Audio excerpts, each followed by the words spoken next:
नमस्कार दोस्तों, आप सभी का स्वागत है आपके अपने YouTube चैनल स्टडी विद चांदनी में। आज के इस वीडियो में हम लोग डिस्कस करेंगे UP triple S C JE 2016 का जो एग्ज़ाम हुआ था, जो कि 19 दिसंबर 2021 को कंडक्ट कराया गया था। उसमें आए हुए कुछ इम्पॉर्टेंट कंप्यूटर के प्रश्नों के बारे में। दोस्तों, इस वीडियो को बनाने का उद्देश्य यही है कि जो सन 2015 में जूनियर इंजीनियर का पेपर हुआ था और जो आपका सन 2016 में जूनियर इंजीनियर का पेपर हुआ था, 16 वाले पेपर की बात नहीं कर रही हूँ, जो सन 2016 में कराया गया था जूनियर इंजीनियर का, तो जो 15 में क्वेश्चन आए थे तो उसके एक दो क्वेश्चन रिपीट हो गए थे जो सन 2016 में जूनियर इंजीनियर की परीक्षा कराई गई थी। सो फ्रेंड्स, मेरे कहने का उद्देश्य यही है कि अभी आपका एक पेपर मात्र 4 महीने पहले कराया गया था 19 दिसंबर 2021 को, अभी होने जा रहा है आपका 16 अप्रैल 2022 को। तो हो सकता है कि इन 30 क्वेश्चन में से कोई एक आध ऐसा क्वेश्चन हो जो रिपीट कर दे। तो आप अगर ये 7-8 मिनट का वीडियो देख लेंगे तो हो सकता है आपके एक दो क्वेश्चन क्लियर हो जाए। बाकी ये है, आपका रिवीजन तो हो ही जाना है, क्योंकि वहाँ पर क्या आएगा ये कोई नहीं जानता है। तो आइए दोस्तों, जल्दी से स्टार्ट करते हैं। मैं डायरेक्ट क्वेश्चन पढ़ूंगी और आपको आंसर बताऊंगी, इससे आपका रिवीजन भी होगा। अगर आप वीडियो ना भी देखें तो हेडफोन लगा करके सुन सकते हैं, तो एक क्वेश्चन फिर भी दिमाग में आपके रिमाइंड होता रहेगा। तो आइए स्टार्ट करें। देख सकते हैं यहाँ पर आपके 121वां नंबर प्रश्न था कंप्यूटर का, और आपको ऐसे ही प्रश्न देखने को मिलेगा भी जब आप नॉन टेक्निकल का प्रश्न पत्र हल करेंगे। तो सबसे लास्ट में जो है आपका कंप्यूटर का सेक्शन रखा होगा। स्टार्टिंग दोस्तों होती है हिंदी और इंग्लिश से। तो आइए स्टार्ट करते हैं। पहला क्वेश्चन दिया हुआ है कि पारंपरिक कंप्यूटर में सीआरटी मॉनिटर होते थे, तो सीआरटी का क्या रूप है। इसका मतलब ये पूछ रहा है शॉर्ट फॉर्म, सीआरटी का शॉर्ट फॉर्म क्या है। तो इसका आंसर आपका हो जाएगा option number A, cathode ray tube. ठीक है दोस्तों, इस जो पीडीएफ को मैं लिए हूँ इसमें जो टिक लगे हैं कुछ सही हैं और कुछ गलत भी हैं, क्योंकि ये एक स्टूडेंट की है। तो जो मैं आपको ऑप्शन बताऊँ सिर्फ आप उन्हीं ऑप्शन पे ध्यान दीजिएगा, जो इस पर टिक लगे हैं उस पर ध्यान मत दीजिएगा। ठीक है, तो यहाँ पर 121 का जो प्रश्न है, पारंपरिक कंप्यूटर में सीआरटी का फुल फॉर्म क्या होता है। तो सीआरटी का होता है कैथोड रे ट्यूब। दोस्तों, फुल फॉर्म का मैंने 200 फुल फॉर्म एक वीडियो में बताए हैं, उस वीडियो को आप ज़रूर देखिएगा। उससे बाहर आपको सिंगल भी फुल फॉर्म का क्वेश्चन नहीं आएगा, और 3 से 4 क्वेश्चन ऐसे मिलने हैं, मिनिमम 3 तो मिलेंगे ही जो फुल फॉर्म वाले होंगे। तो 12-13 नंबर आपके पक्के हो जाएंगे अगर आप उस वीडियो को देख करके जाएंगे। नेक्स्ट क्वेश्चन है आपका, किस प्रकार के मॉडम में क्लॉक रिकवरी सर्किट होते हैं। पूछ रहा है किस प्रकार के मॉडम में क्लॉक रिकवरी सर्किट होते हैं। तो इसका ऑप्शन हो जाएगा option number A, synchronous modem में। ध्यान रखिएगा, ठीक है, क्लॉक रिकवरी किस में होती है, सिंक्रोनस मॉडम में। ठीक है, इसके बाद है अगला प्रश्न, प्रश्न नंबर 123 में कह रहा है कि निम्नलिखित में से कौन सी साइटें सोशल नेटवर्किंग साइटों का उदाहरण है। सोशल नेटवर्किंग कौन है, दो तो आप अच्छे से जानते होंगे, एक लिंक्डइन भी है और एक इंस्टाग्राम भी है।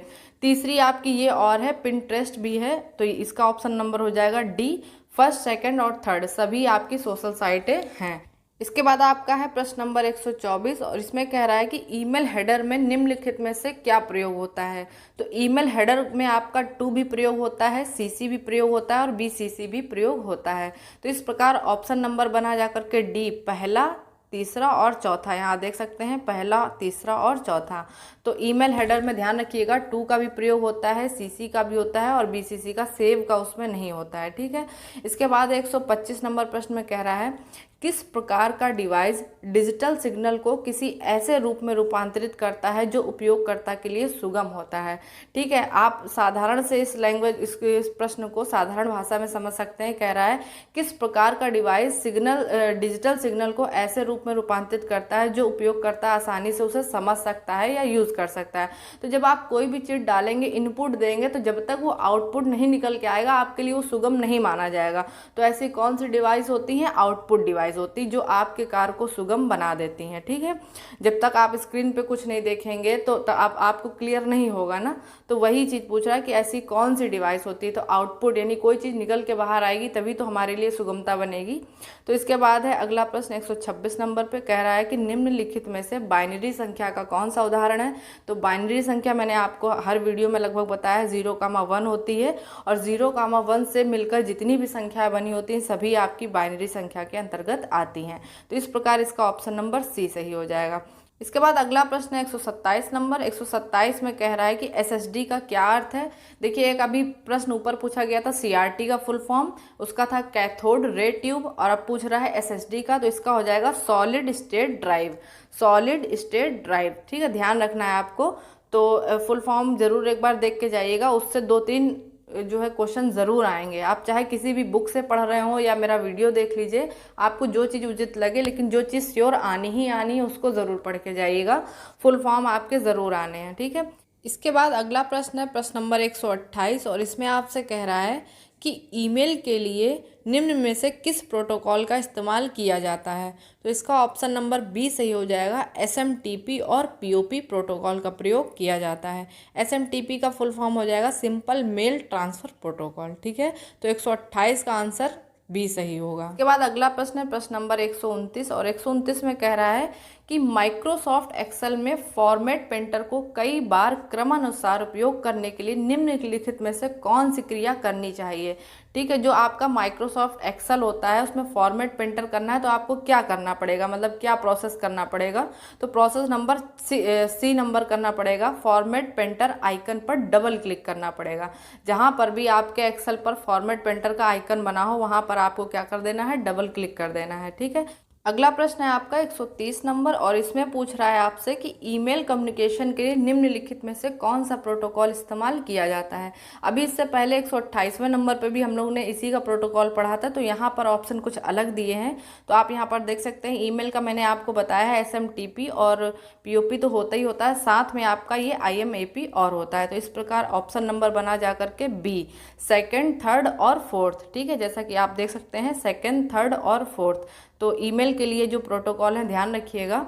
इसके बाद अगला प्रश्न है प्रश्न नंबर 131, और इसमें कह रहा है कि निम्नलिखित में से किन रिसेंट ट्रेंड्स को प्रोसेसर, मेमोरी इत्यादि जैसे विभिन्न कंप्यूटिंग संसाधनों को सारांश के रूप में परिभाषित किया जा सकता है, जो आईटी के खर्च को कम करने के सबसे ज़्यादा प्रभावित तरीका है। तो वो वर्चुअलाइजेशन तरीका है, ठीक है। जो आईटी का जो खर्च है उसको कम करने के लिए सबसे ज़्यादा क्या किया जा रहा है आजकल, वर्चुअलाइजेशन किया जा रहा है। इसके बाद है अगला प्रश्न 132 नंबर, और 132 में आपसे कह रहा है कि MS एक्सेल 2016 जो 2016 का वर्जन है, निम्नलिखित किस विकल्प द्वारा विंडो को 2 भागों में बांटता है। तो इसका ऑप्शन नंबर हो जाएगा सी सही, ठीक है। व्यू, विंडो और स्प्लिट, ठीक, ध्यान से सुनिएगा। जो MS एक्सेल 2016 है वो आपको 3 चीज़ों में विभक्त करता है, व्यू, विंडो और स्प्लिट, ध्यान से सुनिएगा, ठीक है। इसके बाद 133 नंबर है, कह रहा है बाइनरी नंबर प्रणाली में प्रयुक्त किए जाने वाला विशिष्ट प्रतीकों की संख्या क्या है। तो मैंने आपको बताया कि जो बाइनरी संख्या होती है वो स्पेशली क्या होती है, 0, 1, और उसकी संख्या पूछ रहा है तो यहाँ पर आंसर हो जाएगा 2, ठीक है। 133 का आंसर हो जाएगा D 2, ठीक है। अगला प्रश्न है आपका प्रश्न नंबर 134, और इसमें कह रहा है कि निम्नलिखित में से कौन सा डिवाइस एक ब्लॉक डिवाइस है। तो आपका है USB पोर्ट, ठीक है। आपका आंसर हो जाएगा option number B, USB port.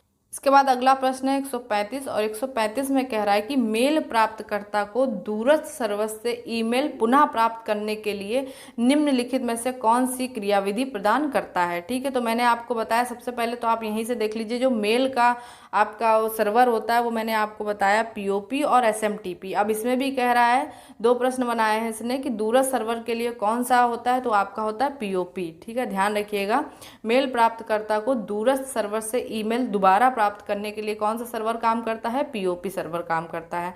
तो ऑप्शन नंबर ए सही हो जाएगा, 135 का ए। अब आ जाते हैं 136 पे। 136 कह रहा है कि जीमेल में कितना स्टोरेज होता है। तो आपका ऑप्शन नंबर सी, 15 GB का स्टोरेज होता है। जीमेल जो है आपका सबसे ज़्यादा जो स्टोरेज लेता है वो 15 GB का फ्री स्टोरेज प्रदान करता है, ठीक है। अगला प्रश्न है प्रश्न नंबर 37। 37 में कह रहा है कि डेडलॉक क्या है। इसका ऑप्शन नंबर ए सही हो जाएगा। ऐसी स्थिति जहां प्रत्येक प्रोसेस अवरुद्ध हो जाता है और रिसोर्स रिलीज करने के लिए दूसरे की प्रतीक्षा करता है, ठीक है। ऐसी स्थिति जहां प्रत्येक प्रोसेस अवरुद्ध हो जाता है, रुक जाता है, उसकी कोई क्रियाविधि नहीं होती और रिसोर्स रिलीज करने के लिए दूसरे की प्रतीक्षा करता है, तो ऐसी स्थिति को क्या बोलते हैं, डेडलॉक बोलते हैं। इसके बाद है अगला 138। SMTP का फुल फॉर्म पूछ रहा है। मैंने आपको बताया फुल फॉर्म से बहुत प्रश्न आते हैं, ये तीसरा प्रश्न है। SMTP SMTP का फुल फॉर्म हो जाएगा simple mail transfer protocol. Option number B सही है, सिंपल मेल ट्रांसफर प्रोटोकॉल। अगला प्रश्न है 139 नंबर और इसमें कह रहा है कि निम्नलिखित में से माइक्रोसॉफ्ट वर्ड का कौन सा व्यू टेक्स्ट दिखाता है जैसे यह हेडर फुटर के बिना प्रिंटेड फॉर्मेट में दिखाई देता है। तो वो आपका होता है ड्राफ्ट व्यू। ठीक है, ड्राफ्ट व्यू में आप जाकर देख सकते हैं। इसके बाद 140 नंबर, इसमें कह रहा है निम्नलिखित में से किसे ओवरलोड किया जा सकता है। निम्नलिखित में से किसे ओवरलोड किया जा सकता है, तो 140 का ऑप्शन हो जाएगा डी नंबर, फंक्शन को। ठीक है, ऑप्शन नंबर डी सही। इसके बाद अगला प्रश्न है प्रश्न नंबर 41। इसमें कह रहा है एक्सेल 2016 जो 2016 का वर्जन है उसमें कह रहा है कॉलम जी दिया है, इस तरीके से है, कॉलम जी है और एच है के बीच में 3 कॉलम डालने के लिए आप क्या करेंगे, तो इसके बीच आपको 3 कॉलम और डालने हैं, तो क्या करेंगे, तो इसका ऑप्शन नंबर सही हो जाएगा बी, कॉलम एच सेलेक्ट करेंगे और राइट क्लिक करके 3 बार इंसर्ट सेलेक्ट कर देंगे। ठीक है, एक बार और भी मैंने आपको बताया जब मैं कंप्यूटर की बाकी क्लासेस ले रही थी कि कैसे आपको रो ऐड करना है, कैसे आपको कॉलम ऐड करना है। तो यहाँ पर ऑप्शन बन जाएगा कॉलम एच को सेलेक्ट करेंगे और राइट क्लिक करेंगे, जो माउस का होता है उस तरीके से, तो आपको राइट क्लिक करना है, राइट क्लिक करके 3 बार इंसर्ट को सेलेक्ट कर देंगे। ठीक है, 3 बार इंसर्ट सेलेक्ट करेंगे। ठीक है, इसके बाद अगला प्रश्न है, इस प्रकार दोस्तों ऑप्शन बन गया ऑप्शन नंबर बी, 141 का बी, ध्यान रखिएगा। इसके बाद है अगला प्रश्न 142 नंबर, कह रहा है निम्नलिखित में से किसका नाम क्लास नाम के समान होना चाहिए।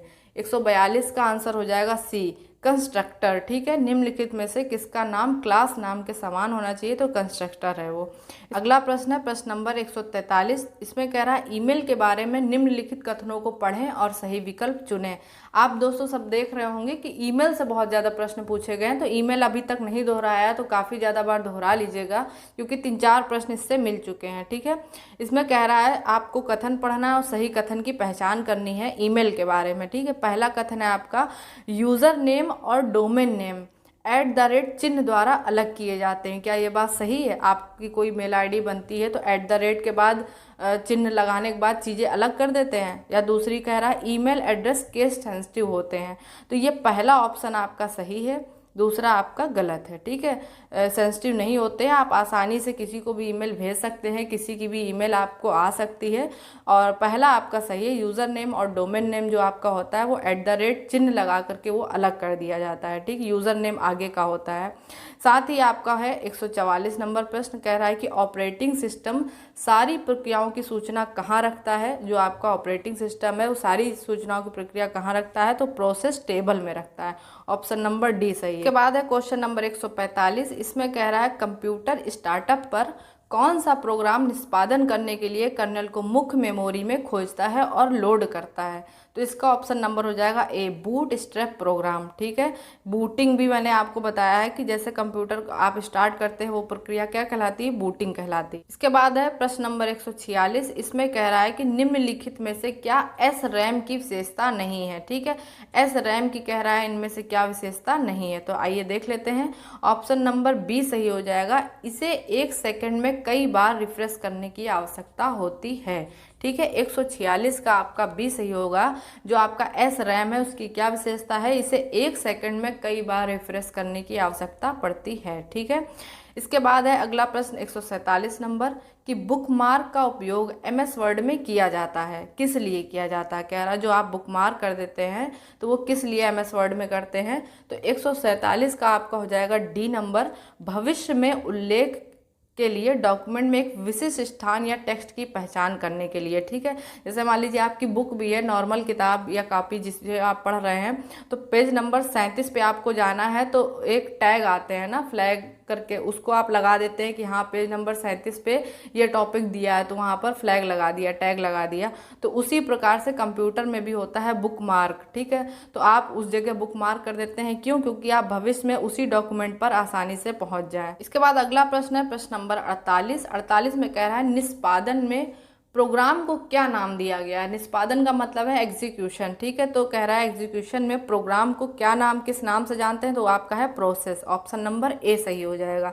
इसके बाद प्रश्न नंबर 149 है और 149 में कह रहा है निम्नलिखित में से कौन सी या कौन से मेन मेमोरी की विशेषता होती है। और 3 यहाँ पर फ्रेंड्स विशेषताएं भी दे दी हैं। पहली विशेषता देख लेते हैं क्या है, यह कंप्यूटर की कार्यशील मेमोरी होती है। तो बिल्कुल सही बात है, मेन मेमोरी आपकी कार्यशील है ही। दूसरी ये कह रहा है यह सेकेंडरी मेमोरी से ज़्यादा तेज है, ये भी बात सही है। इसके बाद है सी नंबर, बिना प्राइमरी मेमोरी के कंप्यूटर नहीं चल सकता। ठीक है, प्राइमरी मेमोरी बहुत ज़्यादा ज़रूरी है। तो इस प्रकार ऑप्शन नंबर डी सही हुआ। इसका ए बी सी तीनों ही आपकी सारी विशेषताएं होती हैं। ठीक है, इसके बाद अगला प्रश्न है प्रश्न नंबर 150 और हम लोग ने दोस्तों 121 से स्टार्ट किया था, अभी हम लोग 150 पे आ गए हैं। यानी कि हम लोग ने 30 क्वेश्चन कंप्यूटर के सिर्फ कवर कर लिए हैं। ठीक है, और इसकी PDF भी आपको चाहिए तो टेलीग्राम ग्रुप को ज्वाइन कर लीजिएगा, वहाँ पर ये मैं PDF आपको सेंड कर दूंगी। साथ ही 150 नंबर पे आप देख सकते हैं, कह रहा है कि MS एक्सेल में डेटा का डिफ़ॉल्ट अलाइनमेंट क्या है। अगर आप MS एक्सेल शीट यूज़ कर रहे हैं तो जो आप डेटा फीड कर रहे हैं उसका ऑटोमेटिक जो संरेखण है वो किस तरफ है। तो ऑप्शन नंबर ए सही है इसका। टेक्स्ट लेफ्ट साइड से होगा और नंबर आपका राइट साइड से होगा। ठीक है, कभी भी आप MS एक्सेल शीट में डेटा की फीडिंग करेंगे तो जो आपके टेक्स्ट होते हैं यानी कि अल्फ़ाबेट होते हैं वो आपके लेफ्ट साइड से चलते हैं और नंबर आपके राइट साइड से चलते हैं। तो इसका ऑप्शन नंबर ए हो जाएगा। तो दोस्तों ये 30 क्वेश्चन आप याद कर लीजिएगा अच्छे से। हो सकता है इसमें 1 या 2 क्वेश्चन रिपीट हो जाए, ये मैं गारंटी नहीं दे रही हूँ, ये मैं 2015 और 16 के बेस पे बता रही हूँ कि उसमें ज़रूर रिपीट हुए थे। अगर आप के पास क्वेश्चन प्रीवियस ईयर के क्वेश्चन पेपर हो तो आप उसमें देख सकते हैं, मैच भी करा सकते हैं। सो फ्रेंड्स यहाँ पर 30 क्वेश्चन पूरे हो गए। अगर आप कहेंगे प्रीवियस ईयर के हिंदी के क्वेश्चन, इंग्लिश के क्वेश्चन, तो वो भी मैं आपको जल्द से जल्द बना के दे दूँगी। सो फ्रेंड्स वीडियो पसंद आया हो तो प्लीज़ वीडियो को लाइक शेयर सब्सक्राइब ज़रूर करिएगा। मिलती हूँ नेक्स्ट वीडियो में, तब तक आप सब अपना ध्यान रखिएगा। जय हिंद।